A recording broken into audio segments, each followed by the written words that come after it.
Assalamualaikum warahmatullahi wabarakatuh. Perkenalkan, nama saya Yeni Luluhul Maftuha, mahasiswa Universitas Trunojoyo Madura, Fakultas Ilmu Sosial dan Ilmu Budaya, Prodi Sosiologi kelas 1B dengan NIM akhiran 41. Banyak yang mengatakan bahwasanya filsafat adalah ilmu yang menyesatkan, yang bertentangan dengan keagamaan. Maka dalam video kali ini saya akan memperjelas bagaimana hubungan antara filsafat, ilmu, dan agama. Oke, langsung kita membahas mengenai filsafat terlebih dahulu. Jadi, filsafat itu merupakan proses rasionalisasi secara radikal atau proses berpikir yang secara mendalam sampai ke akar-akarnya. Selain itu, filsafat juga bersifat komprehensif, di mana pembahasan-pembahasan pada filsafat itu bersifat menyeluruh. Selain itu, alur berpikir dalam filsafat itu kritis, logis, sistematis. Dengan itu, bertujuan untuk menemukan hakikat segala sesuatu yang ada. Selanjutnya, filsafat tidak terikat pada objek matter atau kajiannya sangat luas sekali. Lanjut, filsafat penalaran bebas tanpa batas karena kemampuan berpikir manusia sangatlah beragam. Jadi, penalaran dalam filsafat itu bebas tanpa batas. Nah, setelah membahas mengenai filsafat, kita beralih pada spesifikan ilmu atau biasa disebut sains. Jadi, ilmu itu merupakan pengetahuan yang tersusun secara sistematis.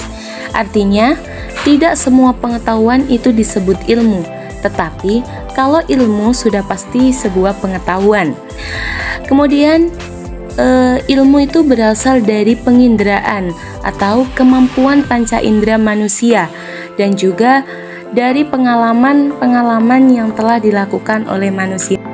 Selanjutnya, agar sebuah pengetahuan itu dapat dikatakan ilmu, harus dibuktikan melalui studi empiris yang objektif, tidak hanya dari satu atau dua orang, lalu dikatakan ilmu, tetapi harus dibuktikan secara empiris yang objektif. Selanjutnya, ilmu itu menggunakan metode ilmiah atau bisa disebut ilmu itu harus pengetahuan-pengetahuan tersebut harus melalui metode ilmiah. Ilmu itu terbatas pada objek matter masing-masing disiplin keilmuan atau sesuai keilmuannya.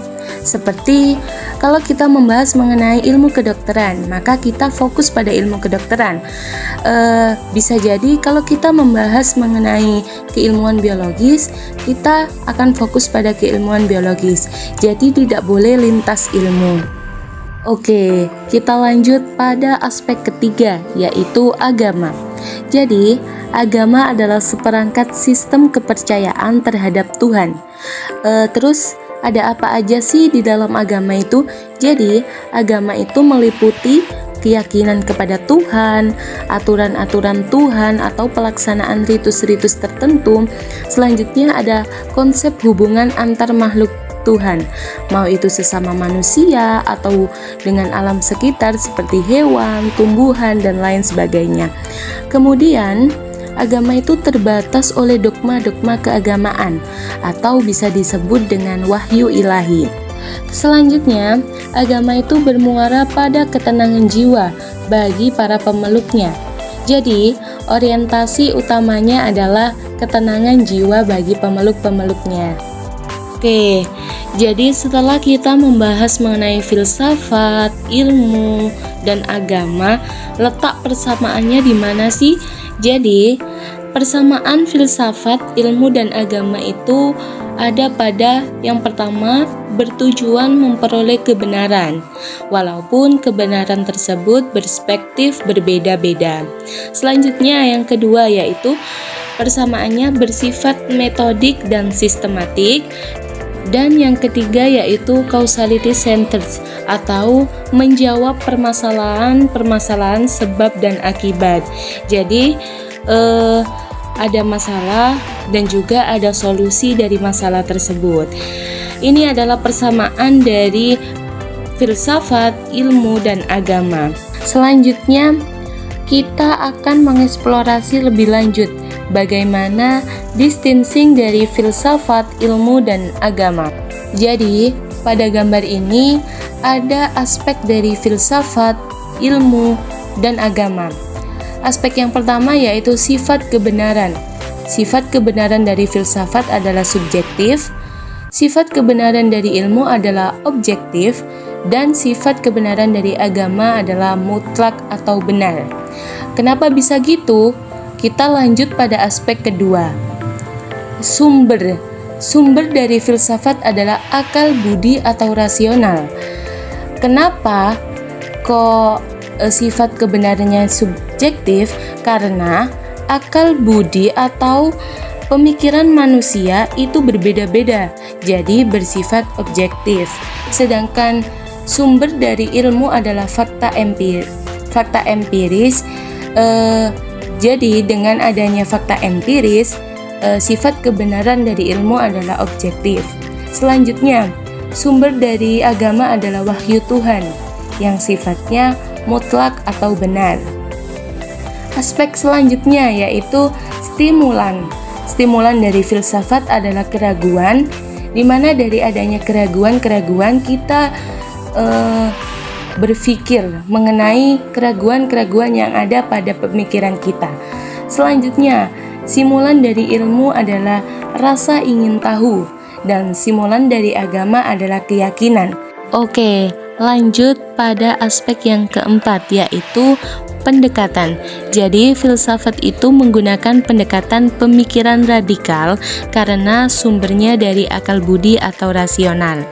Kalau ilmu melakukan pendekatan observasi atau eksperimen karena berdasarkan fakta-fakta empiris. Sedangkan agama menggunakan pendekatan normatif atau historis karena dalam historis tersebut kita bisa mengkaji tentang agama melalui normatif atau historis tersebut. Selanjutnya, aspek yang kelima yaitu orientasi. Filsafat menggunakan orientasi kebijaksanaan. Seperti pada pembahasan awal bahwasanya filsafat adalah cinta kebijaksanaan. Kalau ilmu menggunakan orientasi praktis atau teoris, di mana praktis tersebut mampu memberikan fungsi-fungsi praktis pada kehidupan manusia. Kalau teoritis bisa digunakan sebagai dasar pemikiran pada penelitian. Kalau agama menggunakan aspek orientasi ketenangan jiwa, seperti yang sudah dijelaskan di awal tadi. Selanjutnya yaitu aspek batasan. Filsafat tidak ada batasan. Kalau ilmu batasannya yaitu objek kajian sesuai dengan bidangnya. Batasan dari agama adalah divine law atau hukum Tuhan. Nah, dari ketiga distancing tersebut, kita bisa ambil hubungan antara filsafat, ilmu, dan agama.